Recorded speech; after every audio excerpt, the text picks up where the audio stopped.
kepada Kepala SMA Negeri 1 Barancana, Bapak Ujang Sanjaya SPD, yang kami hormati Bapak Ibu Guru SMA Negeri 1 Barancana. Puji syukur marilah kita panjatkan kehadirat Allah Subhanahu wa Ta'ala yang telah melimpahkan rahmat dan hidayahnya kepada kita semua, agar dapat berkumpul hari ini di dalam acara workshop implementasi kurikulum merdeka dengan proyek penguatan profil pelajar Pancasila dan pembelajaran PJBA berbasis STEM. Salawat serta salam semoga tetap tercurah limpahkan kepada junjungan kita Nabi Muhammad SAW beserta keluarganya, para sahabatnya, dan semoga sampai kepada kita selaku umatnya. Amin.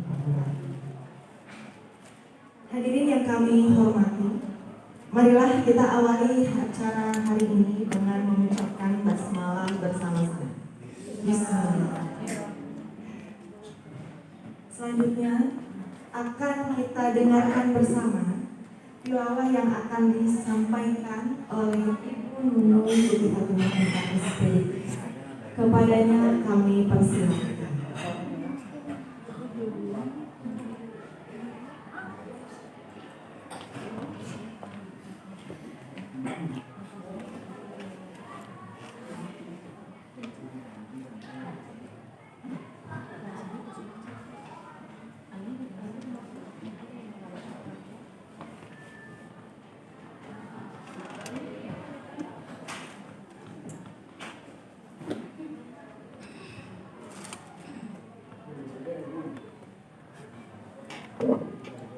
Assalamualaikum warahmatullahi wabarakatuh. Innamas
melampaui batas di bumi tanpa mengindahkan kebenaran. Mereka itu mendapat siksaan yang pedih. Tetapi barang siapa bersabar dan memaafkan, sungguh yang demikian itu termasuk perbuatan yang mulia. Dan barang siapa dibiarkan sesat oleh Allah, maka tidak ada baginya pelindung setelah itu. Kamu akan melihat orang-orang zalim ketika mereka melihat azab berkata, adakah kiranya jalan untuk kembali ke dunia? Maha benar Allah dengan segala firman-Nya. Assalamualaikum warahmatullahi wabarakatuh.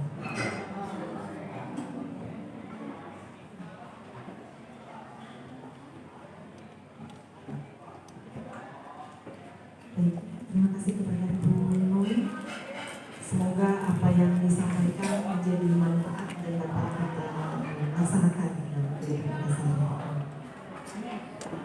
Baik, hadirin yang kami hormati, untuk acara selanjutnya kita akan menyanyikan lagu Indonesia Raya terlebih dahulu.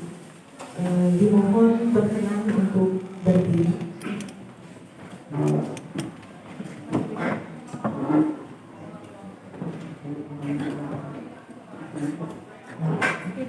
Kepada Ibu Rindu, silakan.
Ini dipersilakan dulu.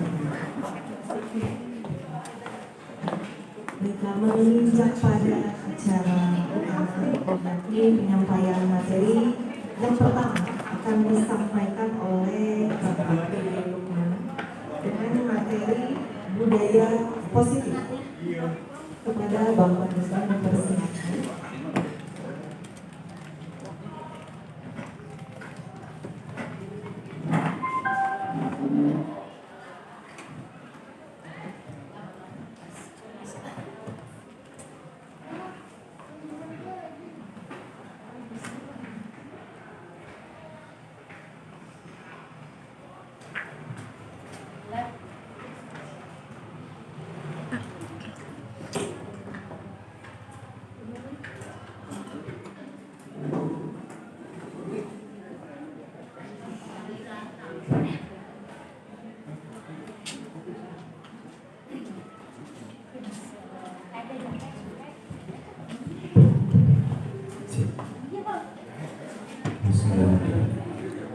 Assalamualaikum warahmatullahi wabarakatuh. Waalaikumsalam warahmatullahi wabarakatuh. Yang terhormat Bapak Kepala Sekolah, Bapak Ibu Wakil Kepala Sekolah, dan yang saya hormati Bapak Ibu, rekan guru semuanya. Alhamdulillah pada kesempatan kali ini kita diberikan kesehatan dan kenikmatan untuk mencari ilmu yang mudah-mudahan hari ini dari awal kegiatan sampai akhir kegiatan kita mendapatkan ilmu yang bermanfaat dan bisa diterapkan kepada siswa-siswi kita. Bapak Ibu semua, sebelum kita memulai kegiatan biar agak rileks sedikit, ada game ya. Yang kita game sedikit.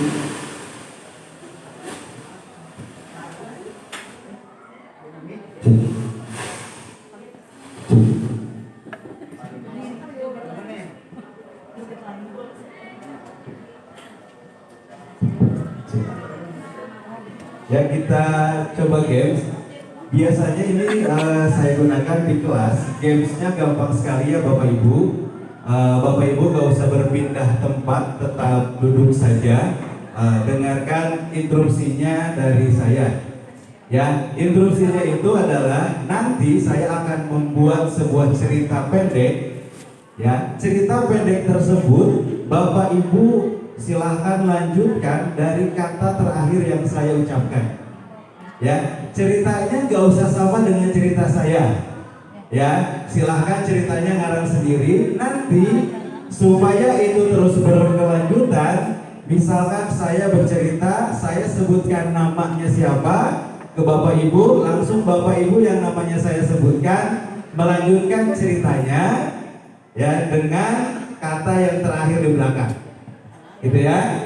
Nanti kalau dianggap ceritanya udah, silakan sebutkan nama Bapak Ibu yang lain supaya melanjutkan katanya yang lain. Bisa ya? Bisa. Ke gambar kita coba dulu ya. Oke, saya punya cerita. Ceritanya adalah seorang guru harus disiplin datang ke sekolah tepat waktu. Ya, kalau tepat waktu akan diberikan poin yang besar. Poin tersebut menjadi kualitas tersendiri untuk guru Pak Acep. Guru berarti ya. Ceritanya bebas ya. Guru yang baik adalah guru yang memberikan figur atau menjadi figur yang baik bagi siswanya. Tentunya dengan melakukan kolaborasi pembelajaran baik di sekolah maupun di luar, maksudnya baik di kelas maupun di luar kelas. Pak Andi. Pak Andi mana Pak Andi? Pak Andi nggak ada. Gitu ya. Menurut Apa tadi terakhirnya? Gitu ya. Jadi ini contoh dulu Bu Nono siapa tadi. Jadi kalau misal Mau jatuh. jadi disimak cerita dari Bapak Ibu guru supaya kita bisa melanjutkan kata terakhir dan menjadi sebuah cerita. Ceritanya bebas, tidak usah terdistract dari cerita saya. Boleh bebas aja ceritanya, mau langsung ke Upin Ipin juga boleh gitu ya. Mau kemana pun juga boleh. Siap ya? Siap. Kita mulai. Ini kayaknya 2 biar agak seru. Ya betul. Ya, kita mulai. Saya punya cerita, ceritanya tentang guru. Guru itu katanya harus menjadi teladan. Guru itu katanya harus menjadi contoh yang luar biasa buat siswa-siswanya. Tapi sayang, hati guru-guru tidak pernah ada yang memperhatikan Bu Diendra. Memperhatikan perasaan hati guru tersebut, sehingga terkadang di kelas guru tersebut suka terbawa perasaan yang terlena. perasaan yang tertinggal dari rumah. Misalnya dari rumah mudah marah-marah dan kesal, kelas juga ikutan kesal. Siapa? Sebutin gurunya. Bu Fitri. Mana Bu Fitri? Jauh banget. Jelek. Ini jelek Pak Dede. Kayaknya saya emang dikerjain ya. Bu Fitri. Saya break satunya. Kelas. Kesal. Kesal. Misal karena belum gajian, tapi sudah banyak telepon masuk untuk lagi. Itu membuat guru tersebut pening sehingga pada saat harus menghadapi siswa yang di pikirannya hanya kapan saya bisa bayar utang tersebut supaya tidak ada orang yang menelpon lagi, dan itu menyebalkan. Bu Heni, menyebalkan. Menyebalkan.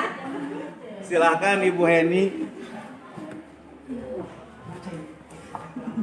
Menyebalkan, akhirnya saya tertunjuk juga. Jadi kadang suka kesel juga kalau tertunjuk seperti ini. Udah gini aja, gini. Dia sebut. Lanjutkan Bu Heni.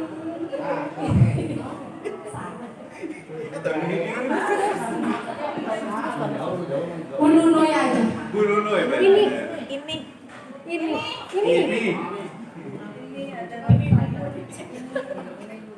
Ini sebuah cerita ya, tapi menyebalkan juga. Tapi nggak apa-apa lah, kita bercerita aja. Ceritanya apa? Ceritanya menyebalkan, tapi menyenangkan. Gak ada yang menyebalkan berarti ya, menyenangkan. Ya Bu Ibu.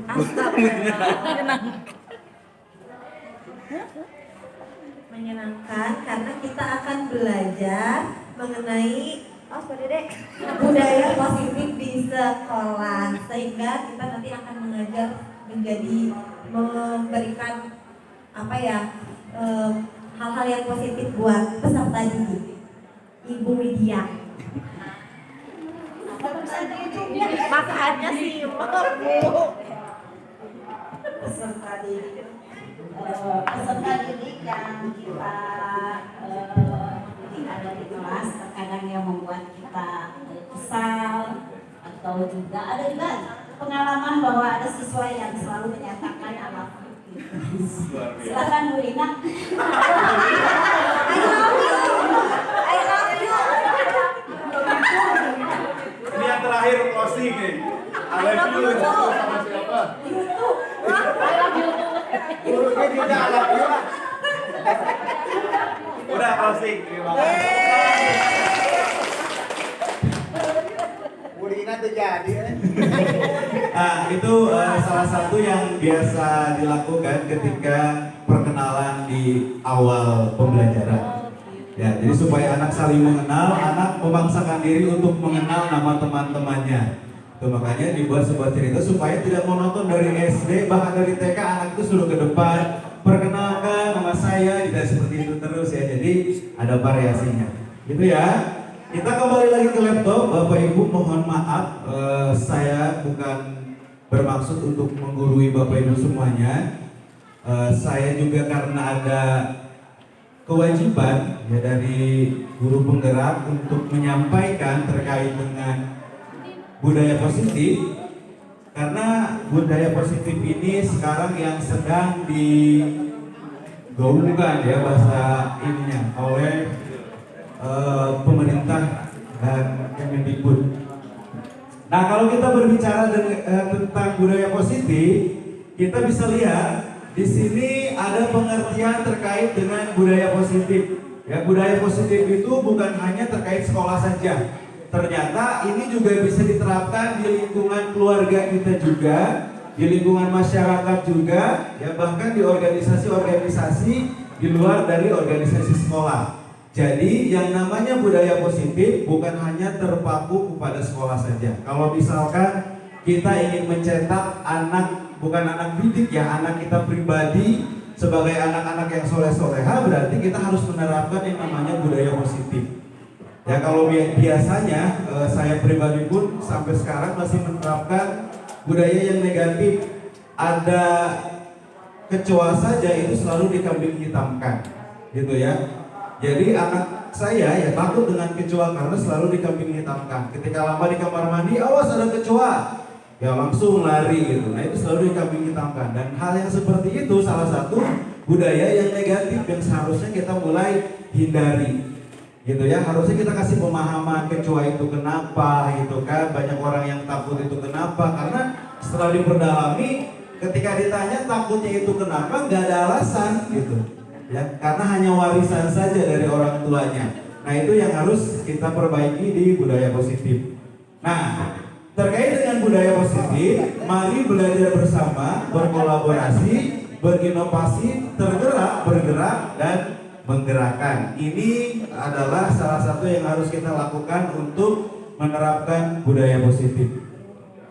Nah, untuk yang akan kita bahas saat ini atau di pertemuan kali ini, yang pertama terkait dengan perubahan paradigma belajar. Yang kedua, disiplin positif. Yang ketiga, kebutuhan dasar manusia. Yang keempat, ada motivasi perilaku manusia. Yang kelima, ada posisi kontrol restitusi, ada keyakinan kelas, dan ada segitiga restitusi. Kita next saja. Nah, di sini ada perubahan paradigma belajar. Sesuai dengan materi yang kemarin ya, paradigma belajar saat ini adalah terdiferensiasi. Jadi, pembelajaran saat ini adalah melihat perbedaan dan keunikan siswa. Jadi kalau dulu siswa yang harus mengikuti maunya kita ketika di kelas, sekarang kita yang harus mencari tahu satu persatu anak kita itu seperti apa. Gitu ya, jangan sampai nanti anak kita nggak seneng misalkan membuat video yang kemarin disampaikan, tapi kita paksakan untuk membuat video. Ya makanya di awal kita harus tahu dulu anak itu kesenangannya apa. Kalau misalkan dia senangnya TikTokan, nah berarti dia bisa ngedit nih, gitu ya. Nah berarti kasih tugas atau kasih materi yang bisa dia lakukan yang terkait dengan yang dia sukai. Kalau dia misalkan senangnya nulis terus, ya berarti dia kasih silakan kamu mau bikin cerpen saja. Nah makanya kita harus menganalisis terlebih dahulu ketika kita masuk kelas, anak di kelas ini karakteristiknya seperti apa. Bukan lagi semuanya kita samaratakan, tapi kita kasih penjelasan atau kasih pengertian satu persatu, ini tuh maunya kayak gimana. Tuh kan? Jadi gak akan ada lagi ketika kita kasih tugas, besok harus sudah diupload di rapot, anak belum mengumpulkan tugas. Bisa jadi tugas yang kita berikan itu tidak sesuai dengan passionnya. Kalau misalkan Pak ada si eta mah emang bolos wae, ya udah yang terkait dengan bolos kira-kira naon. Gitu ya. Tugasnya udah kamu mah datang seminggu tepat waktu misalkan. Kalau misalkan itu ada kaitan dengan materi kita, itu nggak jadi masalah. Gitu ya. Jadi misalkan ada kedisiplinan, misalkan di materi kita atau di keyakinan kelas kita, ya udah itu masukkan salah satu. Supaya anak tidak lagi kita tarik sesuai dengan mau kita. Jadi kita balik anak maunya apa. Ketika kita ngasih tugas, misalkan tugasnya kita sudah, misalkan tugasnya sama. Tugasnya itu membuat gaya belajar misalkan kalau di BK. Nah, tapi cara penyelesaiannya itu beda-beda. Ada yang membuat podcast silahkan, ada yang membuat video silahkan, ada yang membuat presentasi di Canva silahkan, ada yang bikin vlog silahkan. Jadi kalau kita sudah mengetahui karakteristik dia seperti apa, kita lebih enak. Daripada kita baper ya, sakit hati nungguin besok mau diupload, mau liburan gak jadi gara-gara nungguin satu nilai yang belum selesai. Ya mungkin anaknya juga emang gak mau cara penilaiannya seperti itu atau cara mengumpulkan tugasnya seperti itu. Makanya disesuaikan di sini. Lanjut. Ada disiplin positif. Bapak Ibu, ada yang bisa menjelaskan terkait disiplin itu apa? Disiplin. Bapak Ibu ada? Kira-kira? Apa benar? Kesiapan. Ada lagi yang lainnya? Sesuai aturan, taat aturan. Nah, luar biasa ya, banyak. Kita lihat di sini. Kalau budaya positif itu seperti apa? Nah, dalam budaya positif, kata makna disiplin dimaknai menjadi sesuatu yang dilakukan seseorang pada orang lain. Ya, jadi kalau kita sudah berpikir disiplin, itu adalah sesuatu yang kita lakukan untuk orang lain. Itu namanya disiplin. Padahal itu salah satu kekeliruannya. Ya, harusnya disiplin positif merupakan salah satu cara menerapkan disiplin yang bertujuan untuk menemukan kesadaran serta memberdayakan murid untuk melakukan sesuatu tanpa sogokan, ancaman maupun hukuman. Jadi harus tumbuh dari dirinya sendiri. Kalau sekarang kan sifatnya ancaman, gitu ya. Baris, kalau nggak baris misalkan disimpan di belakang. Kalau telat harus jalan jongkok, kalau harus gimana, gitu ya. Itu sifatnya paksaan. Atau misalkan sifatnya sogokan. Udahlah, sok ikut aja. Nih Bapak kasih, gitu ya. Nah seharusnya yang namanya disiplin itu munculnya dari diri dia sendiri. Gimana caranya? Ya kembali lagi kita harus mengetahui karakteristik siswa itu apa. Ya makanya kita harus tahu motivasi dia datang ke sekolah kita itu apa gitu. Kalau dia tidak punya motivasi, nah itu tugas kita untuk memberikan gambaran-gambaran motivasi dia seperti apa. Nanti di sini juga dibahas, gitu ya. Itu terkait dengan disiplin positif. Jadi disiplin yang sudah kita lakukan, terutama saya lakukan gitu, memaksa siswa, memaksa anak untuk melakukan apa yang kita inginkan, dan itu kita nyatakan disiplin, ternyata itu bukan sepenuhnya disiplin, tapi pemaksaan atau hukuman. Jadi yang namanya disiplin itu ketika saya menginginkan sesuatu, saya konsisten untuk mendapatkan hal tersebut, itu yang namanya disiplin. Nah, kita berusaha untuk siswa itu bisa ada di kondisi seperti itu. Lanjutkan lagi biar cepat. Kebutuhan dasar manusia. Nah, ini nanti akan ada keterkaitannya. Kalau misalkan tadi disampaikan siswa kita belum memiliki disiplin, bahkan misalkan cocoknya juga untuk dihukum, nah bisa jadi siswa kita itu sedang ada di sini, sedang memiliki kebutuhan dasar yang tidak terpenuhi. Makanya biasanya kita harus cari tahu dulu kan, bertahan hidup nih yang pertama, maksudnya apa? Dia makannya sesuai atau tidak. Jangan sampai misalkan dia itu di rumahnya nggak makan, datang ke sini jadi nggak fit dan yang lainnya gitu. Belajarnya juga nggak semangat dan seterusnya gitu. Selanjutnya ada kasih sayang. Coba kita berdalam, kira-kira dia mendapatkan kasih sayang nggak di lingkungan masyarakatnya atau di lingkungan keluarganya?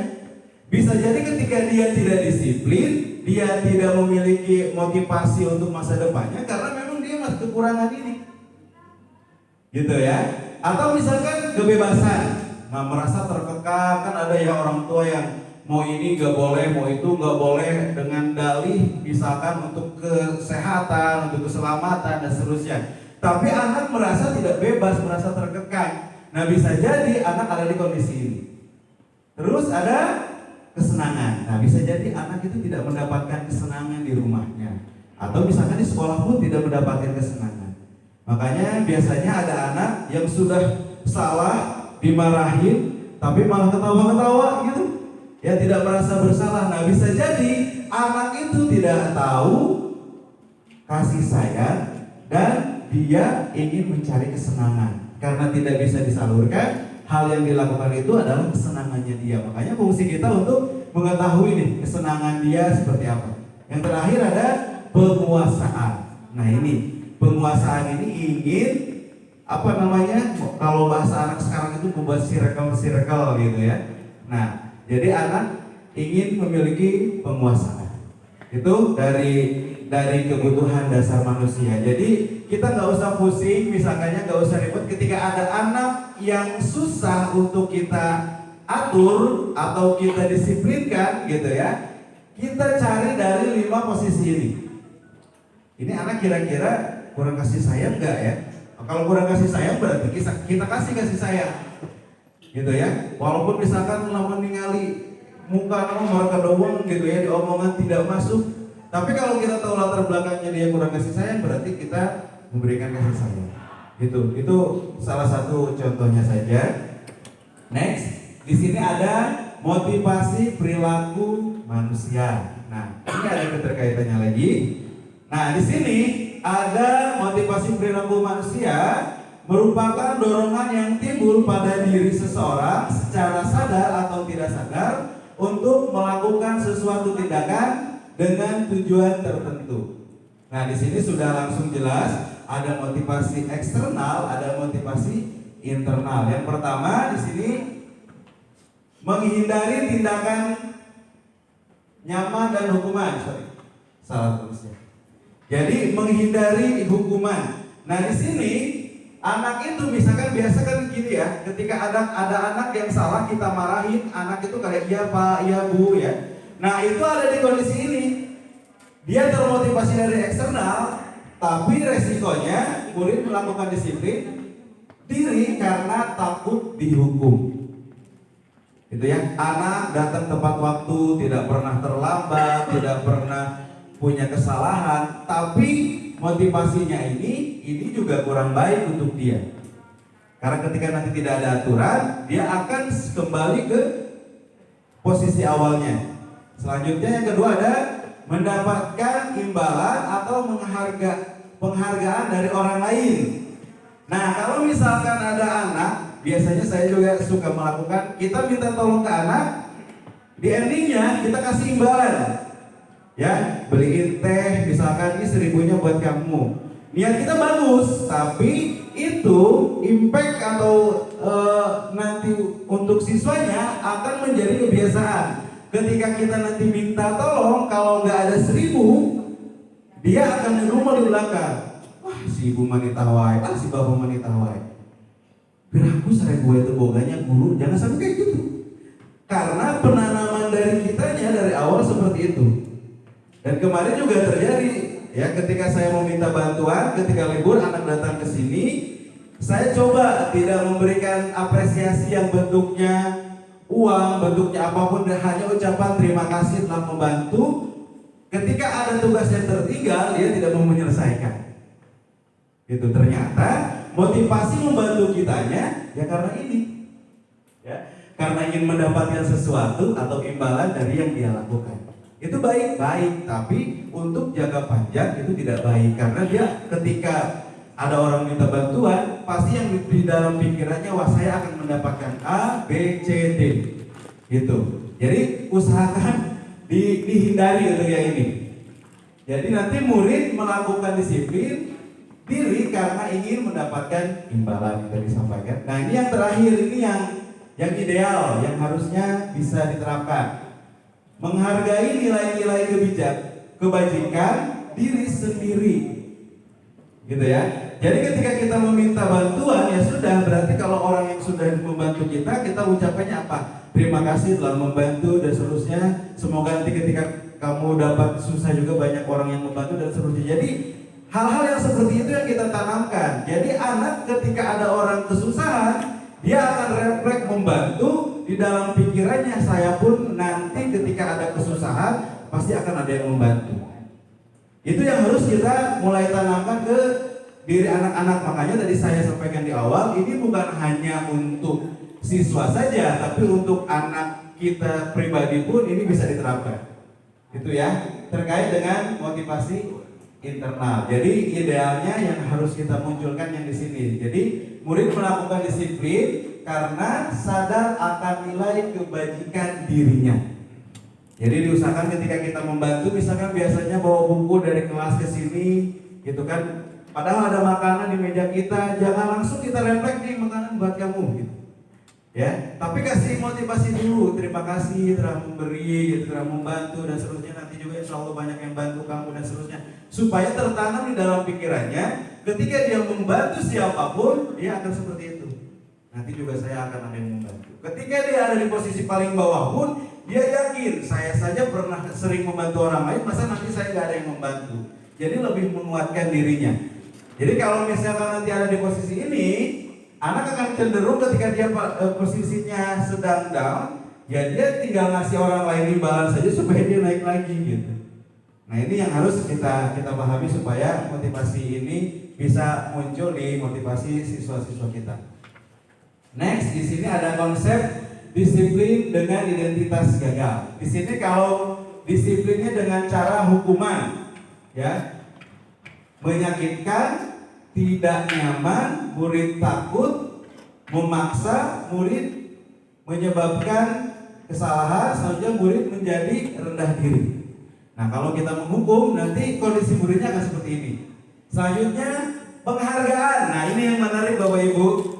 Kalau dulu, hukuman udah jelas, ya, terlihat menyakiti siswa. Nah, penghargaan kenapa bisa menyakiti gitu? Kan biasanya di kelas ada juara 1, juara 2, juara 3. Dan ini terjadi kemarin ketika kenaikan kelas di kampung saya Bapak Ibu. Ada anak 3 sejoli gitu ya, dia kelas 1 SD. Dua temannya dapat piala, satunya tidak dapat piala. Satu hari satu malam dia nangis sampai orang tuanya cari piala dibeli.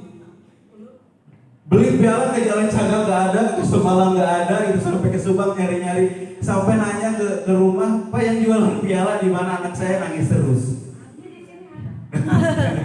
Gitu. Nah ini yang terjadi gitu, ketika anak diberikan penghargaan, terbiasa mendapatkan penghargaan, ketika di posisi tidak mendapatkan penghargaan, ya dia tidak nyaman, gitu ya. Jadi di sini ada tidak efektif yang paling pertama. Ya selanjutnya merusak hubungan. Sifat iri yang tadi saya sampaikan, temannya 2 dapat, dia tidak, padahal tadinya mainnya bareng-bareng, gara-gara yang 2 dapat yang 1 enggak, jadi clash gitu ya. Nah ini yang menjadi permasalahan. Selanjutnya mematikan kreativitas. Anak kita ketika membuat sesuatu harusnya dia memiliki kesadaran dan kebanggaan untuk dirinya sendiri, tapi kita sebagai guru yang merenggut kebanggaan tersebut dengan apa? Dengan coki-coki, ya, dengan apa lagi? Dengan buku, dengan pensil, dengan agar-agar dan yang lainnya.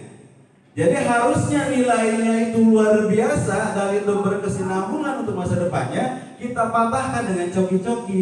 Ketika nanti dia diberikan tugas lagi, yes, saya akan dapat coki-coki.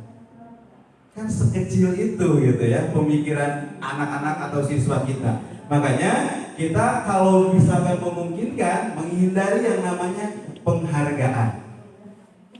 Kumaha tuh Pak Cen ya biarkan mengalir kayak tadi, supaya anak tuh ketika dia melakukan sesuatu memang itu adalah passionnya dan dia mendapatkan apa yang memang dia inginkan. Ketika dia misalkan bisa mengerjakan soal matematika, dia bangga dengan pencapaiannya, jangan dipatahkan jadi sebuah penghargaan. Selanjutnya merampas hak menghargai dirinya. Nah ini yang terkait dengan yang tadi.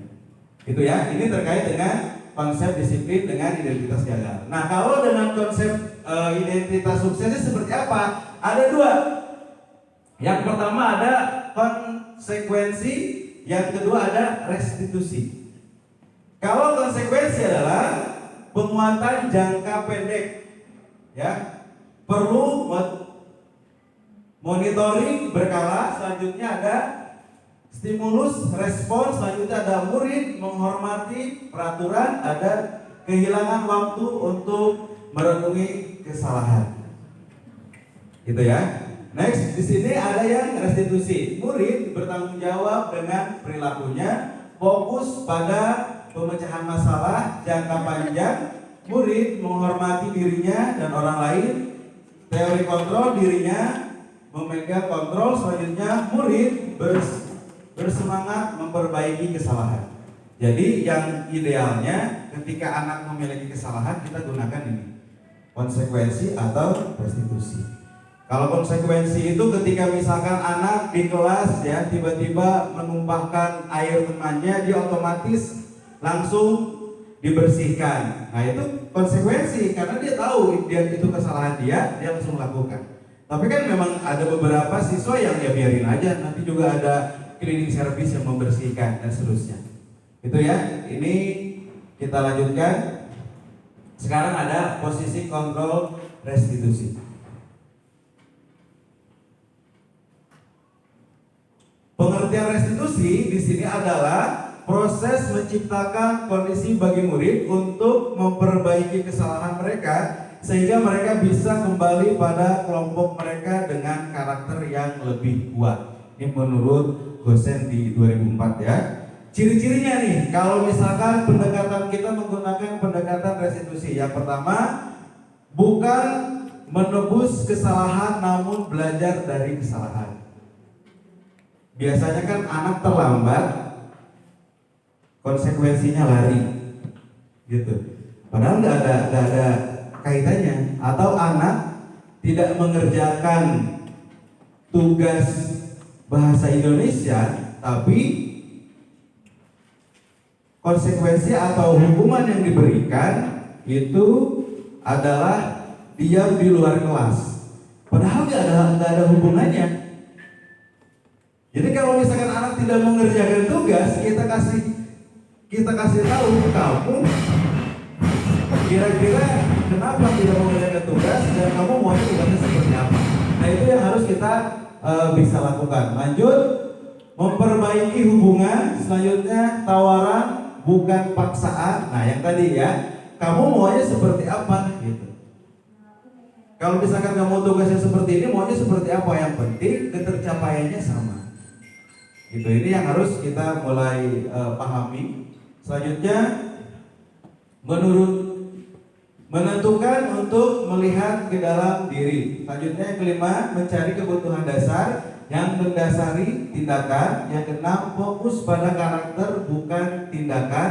Selanjutnya menguatkan dan fokus pada solusi. Next, biar agak cepet ya. Nah di sini ada perbedaan ya. Di sini ada posisi hukum. Hukum itu guru menghukum siswa keluar kelas. Selanjutnya di sini kasusnya ya, siswa tidak mengerjakan tugas. Di sininya hukumannya disuruh keluar. Selanjutnya guru marah dan murid menjadi takut. Walaupun kayaknya di sini dimarahin tapi biasa aja gitu ya. Lanjut, di sini ada konsekuensi. Guru memberikan konsekuensi untuk mengerjakan tugasnya saat jam istirahat atau dikerjakan 3 kali lipat. Jadi kalau kita mau menghukum harus ada hubungannya dengan apa yang dia tidak kerjakan. Kalau dia tidak mengerjakan tugas menggambar, ya konsekuensinya menggambar. Jangan sampai dia tidak menggambar, konsekuensinya kita suruh berdiri di depan, itu gak ada hubungannya. Ya, apalagi kecuali misalkan guru olahraga telat datang ke lapangan, dia karena telat suruh lari lapangan 4 keliling, gak apa-apa karena itu ada kaitannya. Gitu ya, karena ada kaitannya, karena sedang kegiatan olahraga. Nah yang tidak ada kaitannya, mudah-mudahan kita bisa hindari. Selanjutnya, guru tegas dan siswa menghormati peraturan.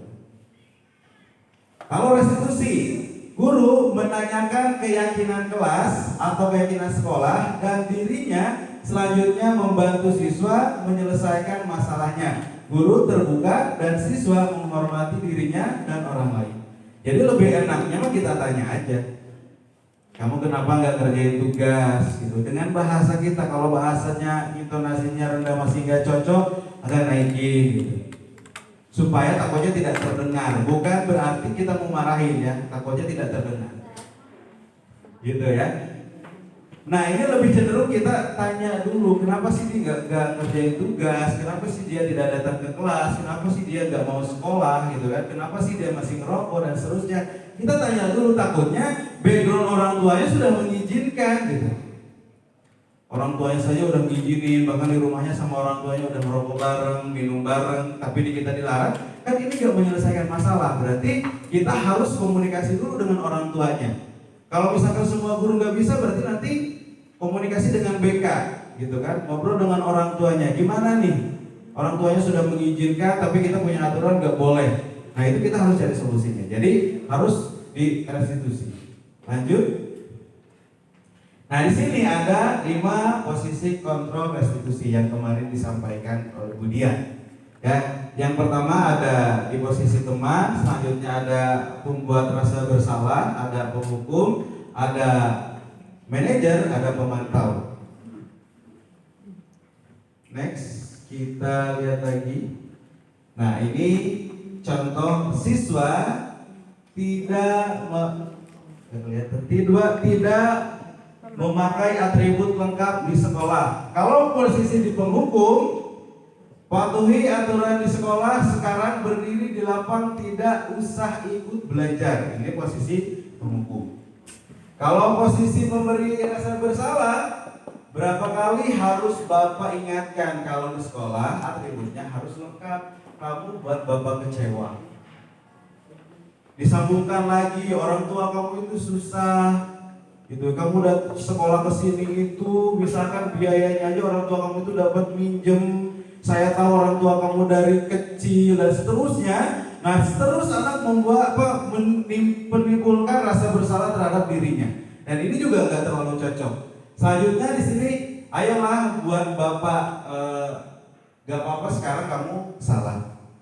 Nah, ini kayak teman gitu ya, kayak friendly. Tapi konsekuensinya kalau kita friendly, ketika kita akan agak tegas, nah ini akan menjadi resiko juga. Dia akan kecewa, gitu ya. Yang pemantau, nah ini pemantau. Kalau posisi memantau, kamu tahu aturan. Kalau atribut tidak dipakai di sekolah, apa sih konsekuensinya? Nah, hanya mengetahui atau menanyakan aturan-aturan yang ada di sekolah yang dia langgar. Dan itu sering saya lakukan ketika saya piket. Gitu. Kenapa kamu terlambat? Kan tahu aturannya jam segini. Nah, itu posisi saya sebagai pemantau. Gak dihukum, gak diapa-apain, gak dibuat rasa bersalah, tapi hanya memantau saja. Gitu. Selanjutnya ada manajer. Kalau manajer, apakah kamu tahu kesalahan kamu? Jangan sampai kita yang mengucapkan kesalahan dia. Coba kesalahan kamu itu apa? Ya, bahkan bahasa seperti itu saja kurang baik. Harusnya kita ngebahas apa aja dulu. Wih, keren itu jam tangan. Itu iya Pak, ini dapat dikasih pacar. Oh iya. Tapi sayang ya punya pacar kayak kamu. Kenapa Pak? Ya kamu itu merasa punya salah nggak? Oh iya Pak, kayaknya saya kayak gara-gara terlambat ya Pak. Nah itu, gitu ya. Jadi bahasanya kita kemas supaya mereka merasakan sendiri kesalahan yang dia lakukan. Jadi jangan kita berikan kesalahan dia, tapi kita yang memberitahu. Kamu terlambat, kamu tidak mengerjakan tugas. Enggak. Misalkan kalau di WA ya kan biasanya mana tugas teh gitu kan, gitu. Atau misalkan, tapi jangan kayak gitu, coba tanya, Neng kumaha sehat gitu, kolot kumaha calageun gitu misalkan. Kemana we? Nya Pak, alhamdulillah sehat, syukur ada sehat Pak. Baru kita mulai kata-kata yang selanjutnya. Iya, nanti ya tanggal 8 itu udah mulai sekolah, rapat udah diisi semua. Oh iya Bu, saya nilainya belum ya, atau saya tugasnya belum. Ada yang kayak gitu, ada juga yang susah tuh.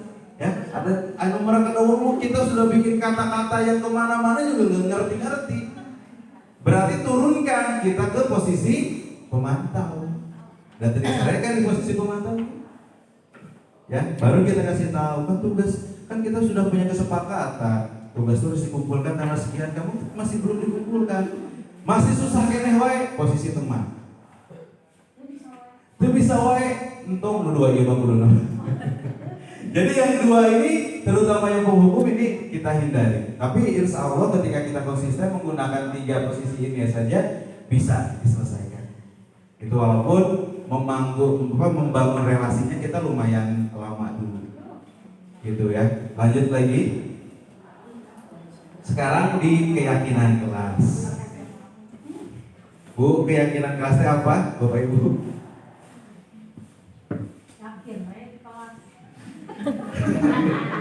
Sebenarnya sudah kita lakukan gitu, namanya ada yang peraturan kelas, ada apa lagi? Kesepakatan kelas. Nah ini namanya keyakinan kelas. Terus Pak, kesepakatan kelas dan keyakinan kelas bedana naon gitu. Kita lihat di sini. Nah di sini ada pertanyaan pemantik dulu, kenapa keyakinan kelas bukan peraturan kelas? Di sini, langsung terima kasih. Ketahuan sedikit lagi. Kita lewat aja di sini. Ini ya. Nah di sini ada mengapa kita memiliki peraturan harus menggunakan helm ketika mengendarai motor. Coba kira-kira kenapa Bapak Ibu?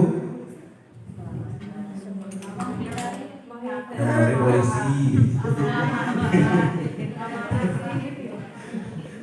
Tuh, sampai tong panas, bapak ngepul, gitu ya, beda-beda. Tuh, sudah banget. Gitu. Nah ini sebenarnya untuk keselamatan gitu. Makanya kalau keselamatan ya jangan peraturan, cocoknya keyakinan. Jadi kita meyakini kalau kita menggunakan helm itu salah satu menghindari kita dari kecelakaan dan kita bisa selamat. Makanya kita coba di sekolah atau di kelas itu menggunakan keyakinan kelas. Cirina kosumaha, cirinya seperti apa gitu ya. Yang pertama, keyakinan kelas itu bentuknya lebih abstrak. Ya, kan biasanya peraturan itu ada datang tepat waktu, selanjutnya tidak membuang sampah sembarangan, selanjutnya mengerjakan tugas sesuai dengan kesepakatan atau sesuai dengan jadwal yang diberikan. Nah, itu sebenarnya ketika kita bedah dalam satu kata, yaitu namanya apa coba? Datang tepat waktu, disiplin. Gitu. Udah, keyakinan kelasnya disiplin. Gitu ya. Selanjutnya, keyakinan kelas berupa pernyataan-pernyataan yang universal. Jadi yang tidak lebih tidak spesifik gitu, universal. Kayak disiplin. Jadi kita bisa lebih enak ketika misalkan ada kesalahan yang tidak tercover, ya karena disiplin ya semuanya udah masuk gitu. Ya saling menghargai, saling menghormati gitu ya. Nah itu kan masuk. Nanti kalau misalkan kita harus menghargai teman sebangku atau teman satu kelas, nah itu nanti bahasanya apa? Supaya lebih universal. Selanjutnya, pernyataan keyakinan kelas senantiasa dibuat dalam bentuk positif. Kan biasa nama tidak makan di kelas, tidak datang terlambat, tidak dan tidak, gitu ya. Harus kita rubah gitu. Datang ke sekolah dengan bahagia, datang ke sekolah menyadari kedisiplinan dengan tersenyum, dengan bahasa-bahasa yang positif. Jadi nanti di tahun ajaran baru ketika masuk kelas Bapak Ibu bisa menggunakan hal tersebut gitu. Jadi ketika ditempel di mading kelas biasanya gitu. Itu kata-katanya bukan lagi kayak hukuman untuk anak, tapi anak juga mendapatkan stimulus. Oh, saya datang dengan tersenyum, datang dengan bahagia, disiplin itu menyenangkan, itu lebih enak. Gitu. Jadi banyak kata-kata yang positif yang masuk ke dalam pikiran siswa. Tidak lagi kata-kata yang negatif yang masuk ke dalam pikiran siswa. Nah, itu yang sebenarnya kita coba untuk terapkan. Selanjutnya, keyakinan kelas hendaknya tidak terlalu banyak sehingga mudah diingat dan dipahami oleh semua warga sekolah. Makanya tadi yang bahasanya universal. Kalau satu-satu tidak masuk, misalkan tepat waktu dan seterusnya, udah disatukan aja disiplin. Disiplinnya biar agak positif sedikit. Disiplin apa? Misalkan disiplin tersenyum. Yang penting bahasanya positif, tidak negatif. Terus ada lagi misalkan toleransi di bawahnya. Jadi misalkan cuma 4 nanti keyakinan kelasnya. Gitu ya. Ketika belajar dengan ibu, belajar dengan bapak, kita harus misalkan disiplin, toleransi, apalagi. Dan yang paling penting, keyakinan kelas itu dibuat bukan muncul dari kita. Ya, munculnya itu dari siswa yang sudah kita skemakan. Siswa itu bisa memunculkan kata-kata itu. Gitu ya, distimulus aja, jangan kayak ibu maunya kamu datang jam segini, ibu maunya kasih waktu 15 menit sebelum belajar, kamu makan dulu, jangan muncul dari kita. Gitu. Kita kasih stimulus supaya sesuai dengan apa yang kita inginkan. Lanjut, keyakinan kelas sebaiknya sesuai sesuatu yang dapat diterapkan di lingkungan tersebut atau di lingkungan kita. Ya kan ada beberapa yang bisa diterapkan di lingkungan sekolah orang lain, di kita nggak bisa, gitu ya. Atau misalkan ada case-case tersendiri, anak yang harus membantu orang tuanya terlebih dahulu, gitu kan. Jadi datang ke sekolahnya tidak tepat waktu. Nah ini sebenarnya bukan masalah, gitu ya. Hanya mungkin waktu yang harus kita berikan berbeda dengan anak-anak yang lain. Nah, berarti kita harus mencari solusi supaya dia juga tetap terakomodir. Itu. Lanjut. Semua warga kelas hendaknya ikut berkontribusi dalam membuat keyakinan kelas. Jadi yang tadi saya sampaikan, keyakinan kelas tidak muncul dari kita sebagai guru, Bapak Ibu, tapi diusahakan muncul dari murid-murid semua, tapi sudah kita kasih pemahaman supaya itu muncul. Gitu ya. Selanjutnya, bersedia meninjau kembali keyakinan kelas dari waktu ke waktu. Jadi keyakinan kelasnya jangan sampai setahun itu aja misalkan. Kita bisa rubah-rubah, kondisional lah bahasanya.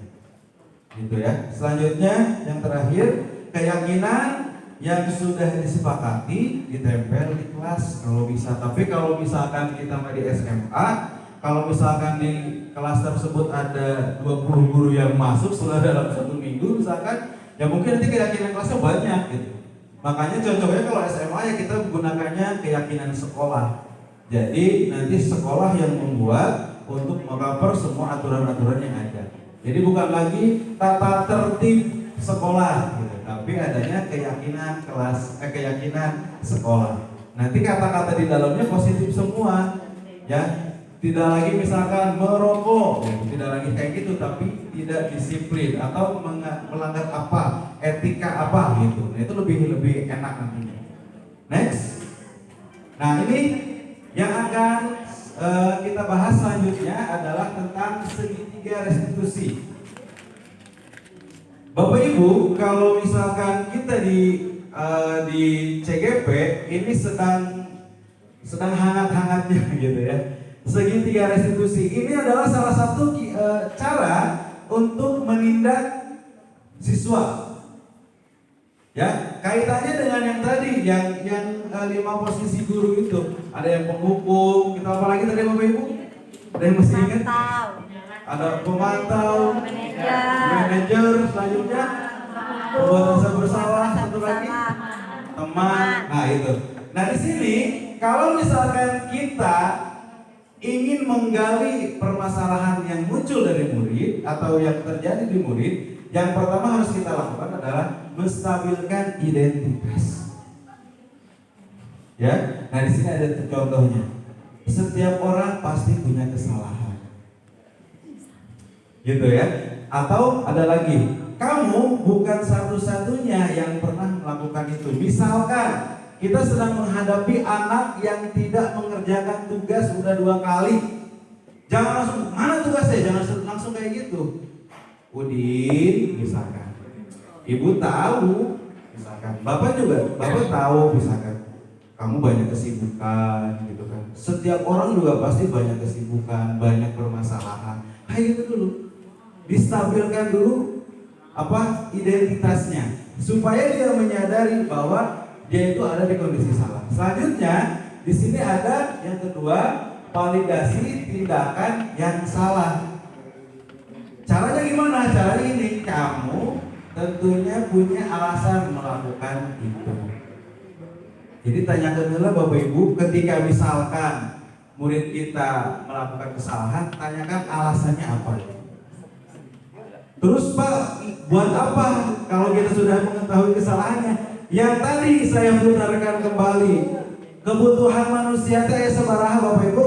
5. Ada 5 apa aja? Physiological needs, social needs, Kasih sayang, esteem need, aktualisasi gitu ya. needs. Nah kembali lagi nanti ke sana, gitu ya.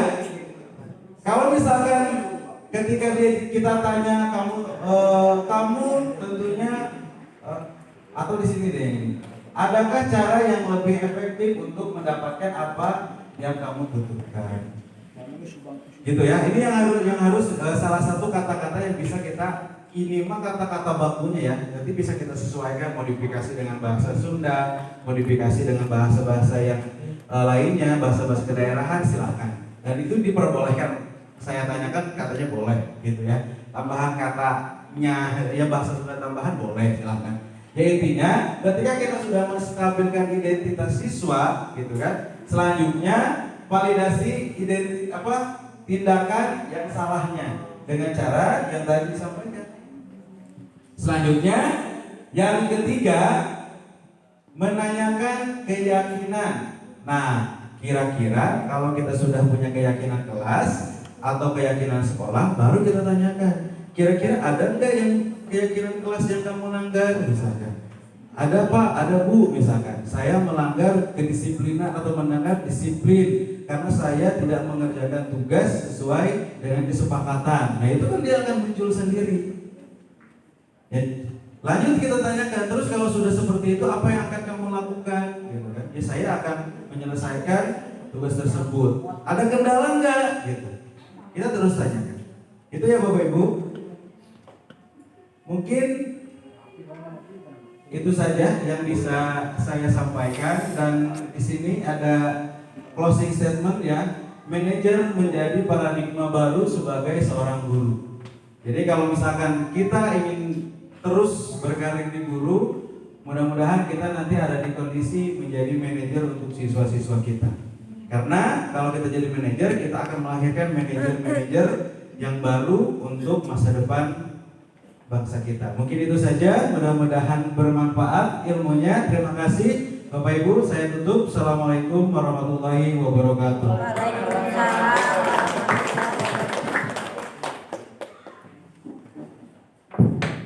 Terima kasih Pak Dede. Semoga Ada yang mau nanya nggak? Kalau nggak apa-apa. Pak Andi tadi masih mendalami banget. Ada Bapak Ibu? Kelompok 3 mantul. Kelompok kemarin belum harus sepertinya. Enggak, Bapak Ibu pilih ada, jika ada yang ingin ditanyakan. Tawarkan. Nggak ada. Kalau nggak ada berarti saya yang mau ngasih pertanyaan. Satu lagi Mia, nggak apa-apa ya. Walaupun sudah ditutup karena ini takutnya nggak tersampaikan. Bapak Ibu, saya minta, ini sifatnya kayak games tapi insya Allah nanti ada maknanya. Silahkan mencari pasangan tapi di tempat saja, boleh berhadapan dan seterusnya boleh. Silahkan mencari pasangan.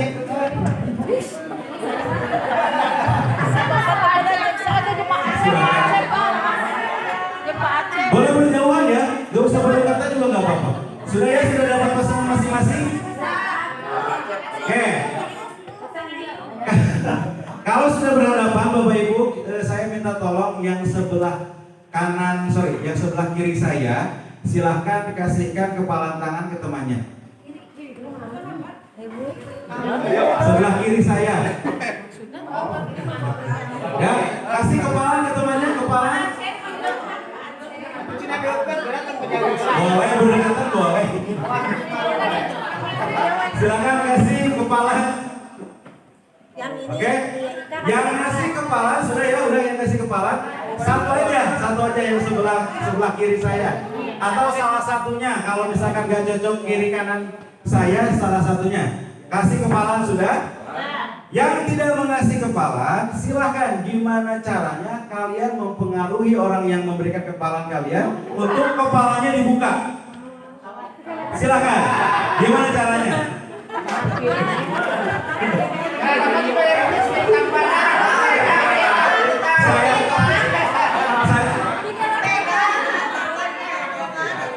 Boleh, mau dipegang, mau seperti apa, silahkan. Saya itu sampai 10 ya. 1,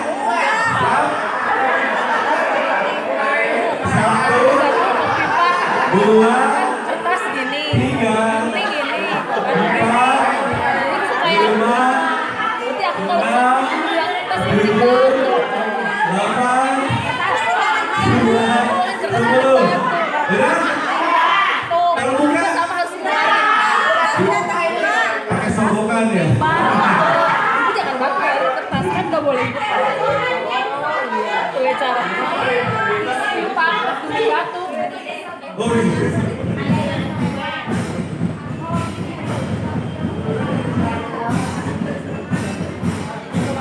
Oke ya. Oke, kita coba memahami apa yang tadi kita lakukan. Ya, sebenarnya coba deh ya. Sebenarnya yang mengepalkan itu bisa terbuka itu gara-gara pengaruh dari luar atau pengaruh dari dalam? Yang dari luar angkat tangan. Yang dari luar angkat tangan. Oke. Yang dari dalam angkat tangan. Oke, terima kasih. Nah, itulah kondisi kita ketika berhadapan dengan siswa.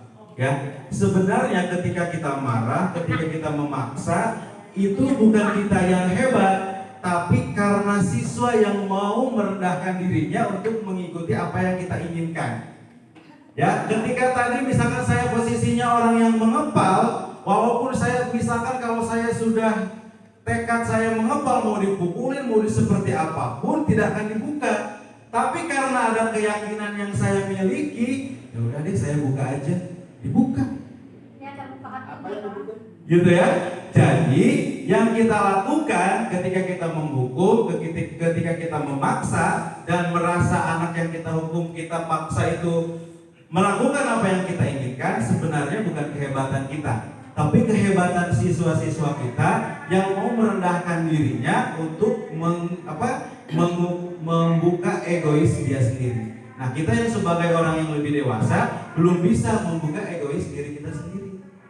Jadi mudah-mudahan ketika nanti kita berhadapan lagi dengan siswa, tidak ada lagi 100-0, tidak ada lagi 80-50, 80-20 misalkan. Harus win-win solution, 50-50, 100-100. Jadi tidak ada yang terbebani, tidak ada yang merasa terpaksa. Gitu ya. Kan kelihatannya tuh kan kebuka, dipaksa, diberi itu, dan namun diberi kalau tidak mau, tidak akan dibuka. Berarti atas kesadaran dirinya sendiri mau membuka. Mungkin itu saja, mudah-mudahan nanti kita bisa terapkan di siswa kita. Saya tutup lagi deh. Boleh. Jadi ada pertanyaan ya. Terima kasih, memang bagus nih karena guru BK ya, ini cocok dengan disiplin. Jadi ini kelihatannya sentralnya adalah hitopnya, sentralnya itu ke siswa. Sementara ini sentral untuk kitanya nggak tersorot nih sebetulnya. Maaf lah gitu ya. Untuk guru kan kita guru itu tadi dikatakan oleh Pak Dede harus menerapkan disiplin eksternal atau internal saja sebetulnya ya, istilah saja. Kita kan mendisiplinkan anak atau siswa gitu ya, yang kita harapkan betul-betul bisa menjadi. Kita bagaimana kalau seandainya seorang guru itu misalkan karena kan yang manusia tetap terkena juga lah tidak disiplinnya, apakah disiplin tentang tadi ya masuk tentang pembelajaran sebagainya. Ini gimana ini ya? Maka ada itu guru seperti itu supaya disiplin Untuk gurunya. ya. Guru kan dari teladan. Iya. Guru adalah uswa. Pasti guru tadi nggak, anaknya tinggal di gurunya. Nah itu cara seperti ini, sedikit gitu. Ya, jangan seperti apa. Anak-anak mengumpulkan tugas atau kalah kan sama yang alasan guru telat. Sama ya, kita juga kalau menang telat itu sebanyak alasan kan. Nah itu supaya timbul disiplinnya dari dalam, bukan pada eksternal ya. Bukan ya, survei dari bukan. Nah, makasih ya. Ya, terima kasih Pak. Nah, kalau misalkan pertanyaan yang tadi, kita kembalikan lagi ke sini. Bapak Ibu mau ada di posisi mana? Karena kita mana dewasa. Ya, karena kita nggak berbicara tentang aturan, kalau aturan itu terkait dengan IMO. Jadi ini harus muncul dari dirinya ya, dari disampaikan. Jadi Bapak Ibu itu mau ada di posisi mana sih sebenarnya? Apakah mau di penghukum, gitu ya? Apa nih posisi manajer? Nah, tadi sudah disampaikan yang paling ideal itu kita ada di posisi manajer. Gak mungkin manajer itu datangnya lebih terlambat dibandingkan karyawan. Nah, manajer ya. Gitu. Ya walaupun ya memang ya itu kembali. Jadi silahkan dipilih ya Bapak Ibu. Bapak Ibu mau posisinya mau di mana boleh disesuaikan. Nah kalau terkait dengan yang menghukum tadi diusahakan ya itu yang 3 saja nih. Yang teman, yang pemantau dengan manajer ya. Gitu. Ya. Jadi kalau bisa mah penghukum sama pembuat rasa bersalah mah kita mulai hindari gitu. Karena ini yang sering saya lakukan membuat rasa bersalah. Gitu. Ya, itu Pak Durrahman. Ya. Ya ada tambahan katanya dari ini. Terima kasih. Tambahan mungkin untuk penerapan posisi kontrol ini tadi yang harus dihindari 2 ya, sebagai penghukum dan pembuat rasa bersalah. Nah untuk gurunya bagaimana? Kalau saya pribadi gitu ya, memperlakukan teman-teman saya berarti 3 posisi, tergantung gurunya. Bisa sebagai teman, bisa sebagai pemantau, dan bisa sebagai manajer. Jadi mungkin ketiga-tiganya disesuaikan dengan kondisi dan gurunya tersebut. Tapi memang idealnya itu sebagai manajer gitu. Tapi kan kalau ke yang lebih tua dan lain sebagainya, mungkin kita merasa risih atau bagaimana, berarti tadi ya 3 posisi itu bisa sebagai teman, pemantau atau manajer. Seperti itu Pak Dede. Tambah lagi nih. Bu Nuna ya apa? Kan kita sementara kalau misalkan kelas 1 itu kan kita nggak tahu anak itu seperti apa kondisi anaknya. Supaya kita tahu misalkan anak itu seperti apa, bagaimana caranya sehingga dalam waktu seminggu atau 2 minggu kita mengenal bahwa anak itu seperti ini kondisinya. Kan kita nggak tahu satu-satu. Ternyata setelah kita tahu beberapa bulan kan itu baru kelihatan kondisi anak ternyata seperti ini. Jadi kadang-kadang kita mungkin jadi pembukaan dulu, jadi pembuat rasa bersalah dulu. Mungkin seperti itu juga bisa. Tapi ya itu diantaranya kan kita nggak tahu. Yang misalkan ada kata-kata juga kita kenal, pasti kita juga mengenal kan. Tapi kalau ini kita kan nggak pernah kenal. Justru itu bagaimana caranya sehingga kita cepat dengan anak-anak supaya mengenal mereka. Ini yang biasanya dilakukan di BK ya Bapak Ibu. Biasanya kita menggunakan pemantau terlebih dahulu. Kita masuk kelas, biarkan mereka mengekspresikan dirinya, kita lihat karakteristiknya masing-masing. Kayak di sana kita kelihatan ada anak yang diam saja, ada yang anak hiperaktif, ada yang anak seperti apa. Nah nanti kita kembalikan ke kebutuhan manusia yang 5 tadi. Mun aya nu cicingin wae itu naon ya, berarti cari dari yang 5 tadi. Oh kayaknya kurang kasih sayang. Kita masuk dengan kasih sayang. Oh kayaknya ini kurang pengakuan. Kita masuk dengan pengakuan. Oh ini misalkan kayaknya tadi fisik bukan fisik apa?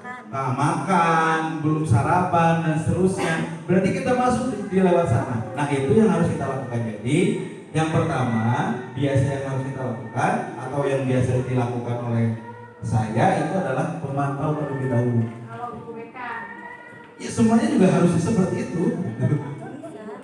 Ya kan semuanya kan harus seperti itu. Pertama kali pertemuan di kelas kita kan memantau dulu karakteristik siswanya seperti apa.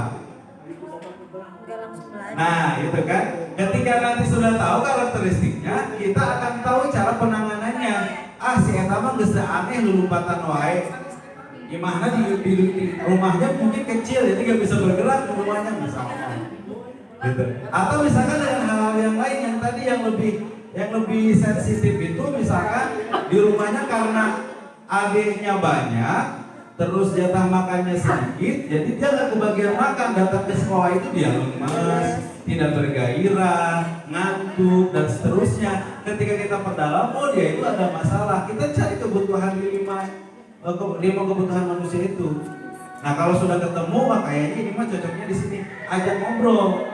Jadi bukan semata-mata tugas guru BK saja untuk ngobrol, karena sebenarnya kalau guru BK kan keseluruhan, tapi kan anak itu bisa kecenderungan kalau di guru mapel. Matematika seneng, bahasa Indonesia nggak seneng, misalkan seni seneng lagi, yang lainnya nggak seneng. Nah itu kan ada perbedaan. Kalau misalkan semuanya nggak seneng, lebih bahaya lagi. Ini kalau misalkan beda-beda tidak senangannya, kenapa? Nah itu yang kita perdalam. Nanya ke guru seni misalkan yang disenangi ini bapak masih ada teh seserian wae gitu. Di kelas saya mah buru-buru gunanya. Nah kita cari tahu dengan 5 kebutuhan manusia tadi. Gitu. Kalau sudah ketemu baru kita lebih enak. Mungkin gitu Bu Luli. Jadi bukan hanya BK saja. Tapi kan biar cepat, caranya seperti apa kita supaya mengetahui perihal Kalau dengan cepat dengan menghukum. Cuman ini sifatnya tidak berkepanjangan. 3 tahun dia nurut, setelah lulus, ketika sudah jadi alumni datang ke sekolah bertemu dengan kita tidak ada lagi simpangan. Ya hari-hari datang di Tokma Pak Adu Irungge dan nanya-nanya acan. Gitu kan? Nah itu salah satunya taat 3 tahun saja karena sifatnya paksaan atau sifatnya penghukum. Ketika sudah lulus, karena tidak ada kewajiban, ya udah. Ya guru silahkan, saya ya saya. Nah itu makanya kenapa dihindari itu, karena ini sifatnya jangka pendek, kan kita yang maunya jangka panjang. Walaupun nanti sudah 20 tahun yang akan datang, misalkan murid kita sudah menggunakan mobil mewah, kita masih pakai motor X-Ride misalkan, tapi masih disapa gitu. Nah itu kan yang harus kita mulai tanamkan. Gitu ya Bu Nurul. Jadi gak bisa cepat sebenarnya. Jadi harus berkesinambungan terus itu. Iya. Ya, gitu. Baru tahu. Nah. Ada lagi Bapak Ibu? Bu Fitri gimana?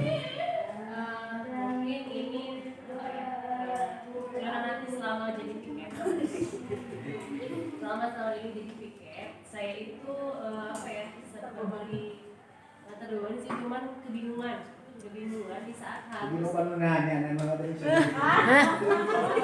Bahkan sedang melawati Pak Haji.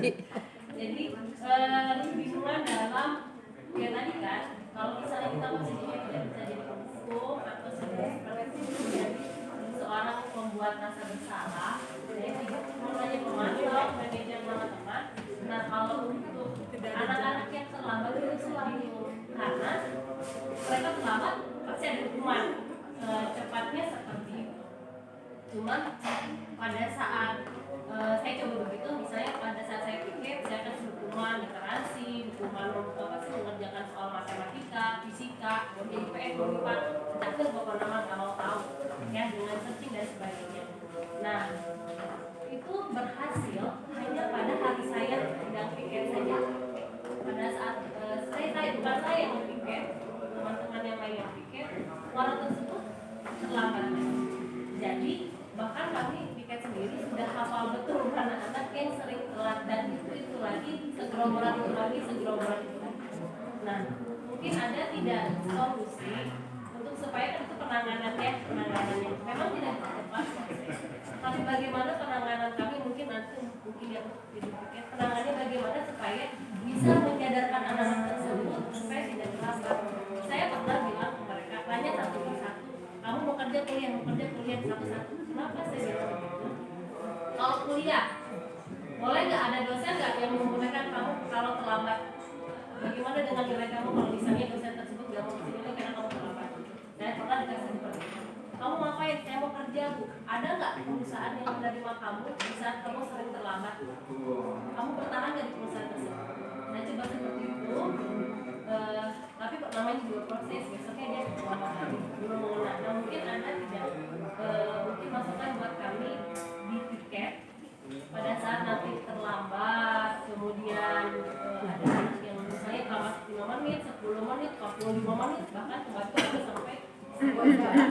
Itu bagaimana penanganan? Kalau langsung ke BKN, kan kasihan ya, karena itu bukan tugas BK sebenarnya mungkin. Nah kami itu kesulitan untuk menentukan harus seperti apa tindakan pada anak tersebut supaya tidak mengulang. Terima kasih. Ini bukan Ya nggak apa-apa. Jadi dari pertanyaan Bu Fitri itu terkait dengan tindakan, sebenarnya yang harus kita lakukan itu adalah alur penyelesaian masalah. Itu kan, ini itu sebenarnya yang saya sampaikan, budaya positif ini adalah satu bundle cara menyelesaikan masalah siswa. Gitu. Ya, tadi misalkan ada anak setiap hari terlambat terus ya. Ya, kita kan nggak bisa langsung jadi posisi penghukum. Tahu anak itu setiap hari terlambat karena kita memposisikan diri sebagai apa? Pemantau. Nah, setelah pemantau berarti kita kalau misalkan tidak bisa bertindak sendiri berarti harus ada aturan yang mengikat. Gitu ya. Aturan yang mengikatnya seperti apa? Kalau kemarin ketika saya ketika saya elaborasi itu di tahun sebelumnya sistem poin itu masih diizinkan. Tapi di tahun sekarang sistem poin itu tidak lagi direkomendasikan karena tadi ada memberikan reward saja itu adalah salah satu hal yang salah. Itu berarti sistem poin juga sudah tidak diizinkan. Harusnya seperti apa? Ada pertanyaan. Terus kalau misalkan sekolahnya sistemnya ketarunaan seperti apa? Itu boleh.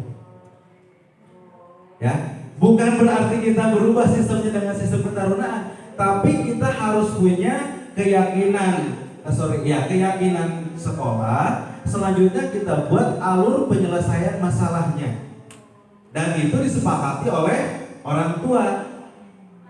Gitu kan kita sudah ada ya, setiap ini orang tua sudah tanda tangan di atas materai. Itu sudah sebenarnya kita sudah kuat untuk melakukan tindakan-tindakan di sekolah. Yang penting kita harus ada keyakinan sekolah. Selanjutnya kita buat alur penyelesaian masalahnya.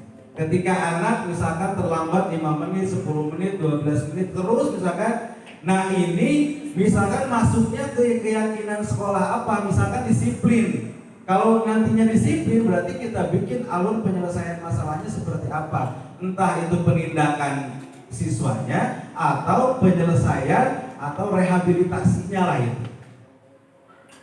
Nah itu yang harus sebenarnya kita buat. Jadi harus terskenario. Jangan sampai ketika saya guru piket, biasanya silakan kamu sholat duha 10 rakaat. Ketika misalkan guru yang lain piket, beda lagi treatmentnya.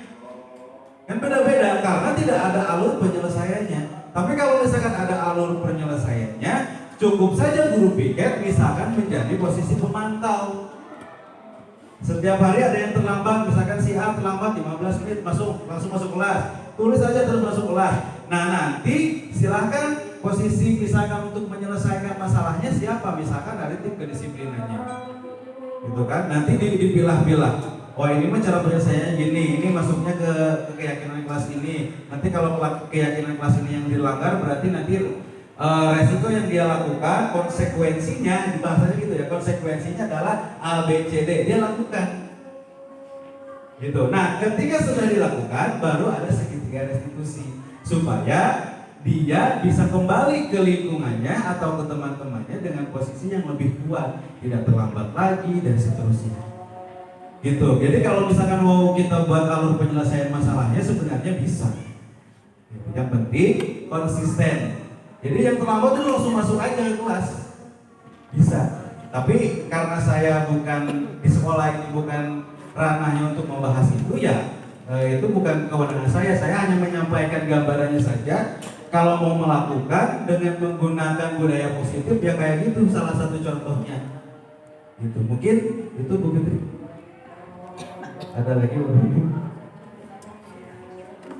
Udah ya, mungkin itu saja. Terima kasih, saya tutup kembali.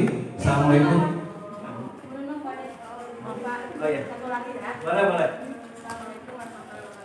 Waalaikumsalam. Gini, di kelas kan sudah ada kesepakatan ya dengan siswa diantaranya tidak boleh makan pada saat belajar. Tapi ada seorang siswa yang mengatakan saya lapar, saya belum makan dari rumah. Nah berarti sudah kesepakatan itu salah satunya udah gugur gitu. Nah itu bagaimana menyikapinya? Kita Maksud saya, misalnya tadi dikasih izin aja silakan makan dulu gitu. Iya, ya, itu kan dikembalikan lagi. Ketika misalkan ada yang melanggar keyakinan kelas atau keyakinan guru mapelnya masing-masing, berarti kita kembalikan lagi karena ini kesepakatan kelas, kita kembalikan ke kelas. Gimana nih temannya, ada yang belum sarapan, boleh atau tidak? Karena ini bukan keyakinan ibu ya, keyakinan kita bersama. Kalau misalkan memang melanggar, misalkan dari forum itu boleh bu, boleh nggak boleh bu, misalkan. Nah mana yang lebih banyak, kita lakukan demokrasi. Nah itu setelah itu beres, setelah pelajaran selesai, anaknya silahkan ibu gunakan segitiga restitusi, diperdalam. Kenapa anak ini tidak sama dengan teman-temannya yang lain, sarapan dulu atau makan di luar jam pelajaran saya?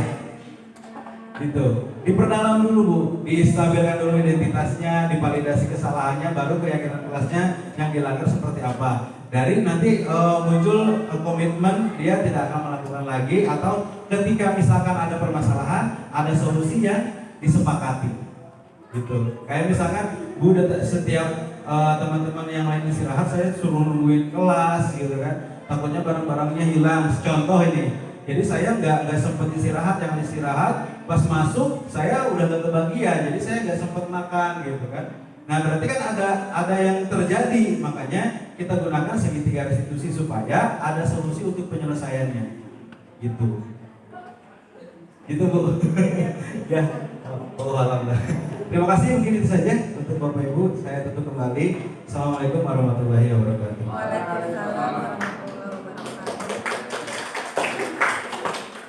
Terima kasih Pak Dede, materinya luar biasa. Semoga kita semua bisa menjadi pribadi yang dapat membangun disiplin dan motivasi diri dalam diri kita terlebih dahulu, baru dapat kita aplikasikan kepada siswa-siswa kita khususnya.